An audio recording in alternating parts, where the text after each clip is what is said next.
Hi friends, I'm going to colour in Awake. I've picked Polly and her pipe to colour today. I was going to go through quickly the 4 tips that I put in the front of my book. One is to pick a palette that appeals to you before you start. Well, I've gone through my Ohuhu markers and have selected some colours.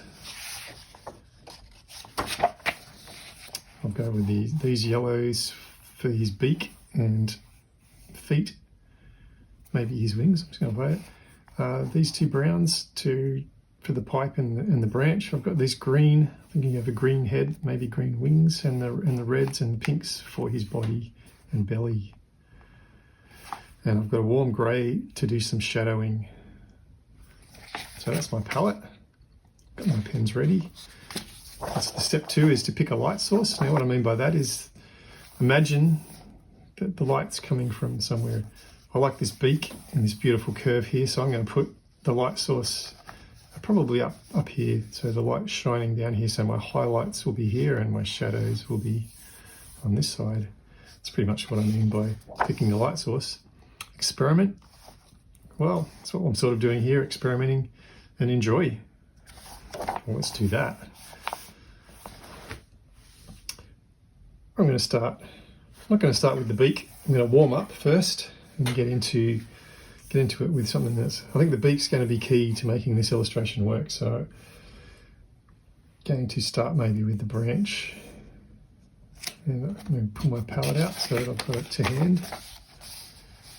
And I'm going to go with my terracotta and I'm going to do shadows with my brick brown. There's my terracotta.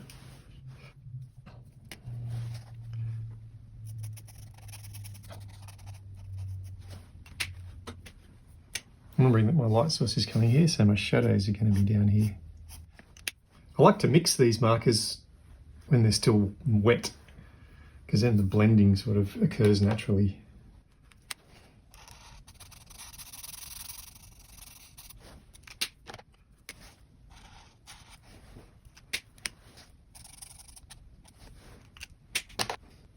Let me get some of this pale green into the leaves.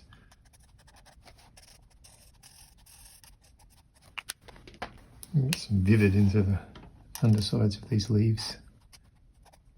I think we're off to a good start.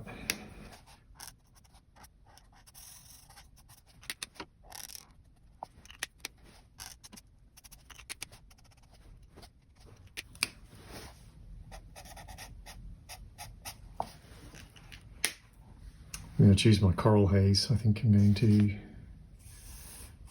draw his head red. So I'm going to base it with the coral haze and then I'm going to do a subtle coral red as my darker colour later on.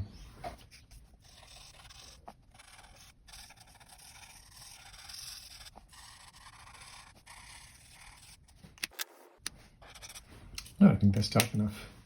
I might come back in with the geranium.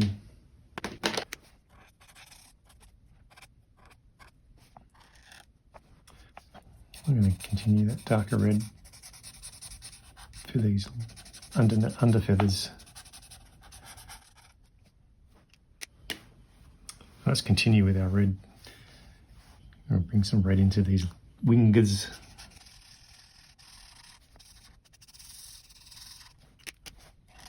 So remembering our light source is coming from here, our shadows are going to be coming up from under here. So just add in some shadows. It's really subtle, but I think it makes gives you a lovely little bit of dimension in your work.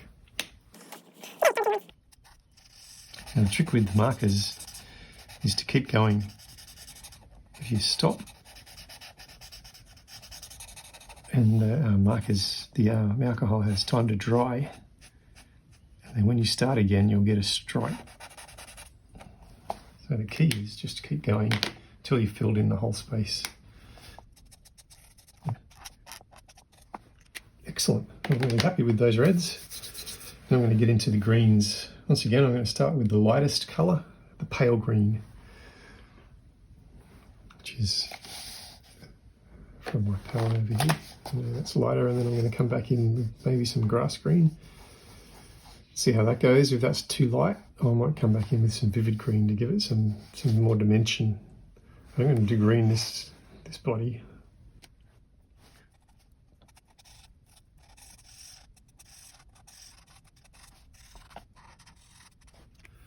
Alright, let's try some grass green for shadows.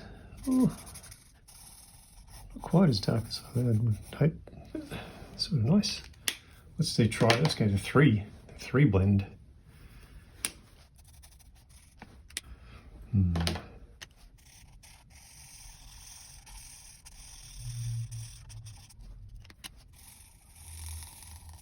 I'm imagining the light coming here. This body's going to be shadowing as well. Just a subtle hint of shadows sometimes is enough to give you a really nice feel of dimension. Sweet. I'm thinking of giving him green feathers. Yeah, let's go green.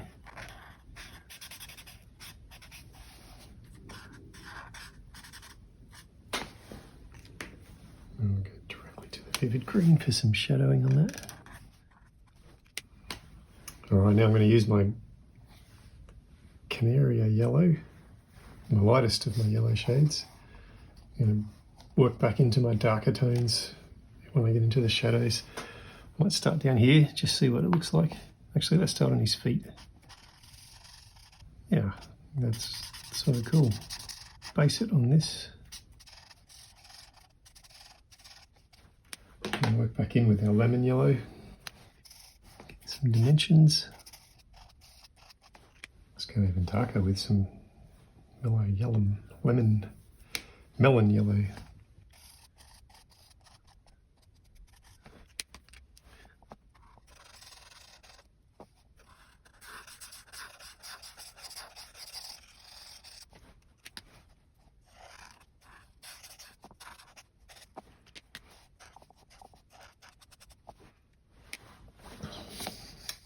Well, I've got some rose pink, you can see here.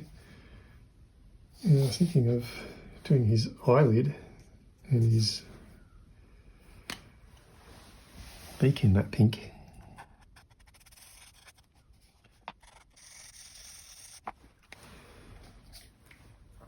This is my warm grey marker.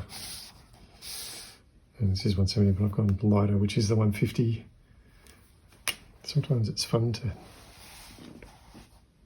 enhance those shadows even more with just a bit of a subtle shadow line. You can go over it with your grey. I've sort of done this already with our markers. This is another way to do it. That's enough. The other thing I was going to do was my smoke, that warm grey.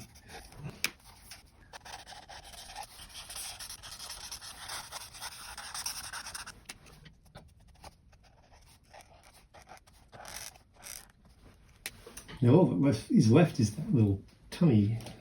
I don't quite know what colour to do that from the ones I've got without it disappearing, so maybe I'll go a really light green. I'm going to introduce a new colour to my palette, which is yellow-green. See what happens.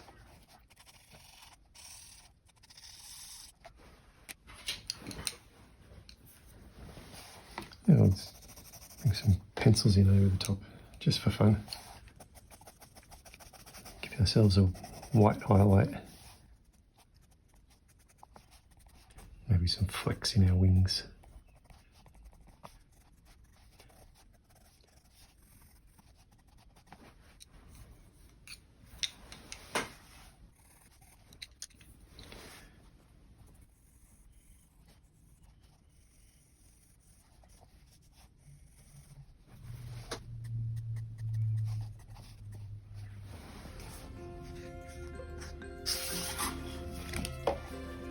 Oh, I'm quite happy with that little parrot.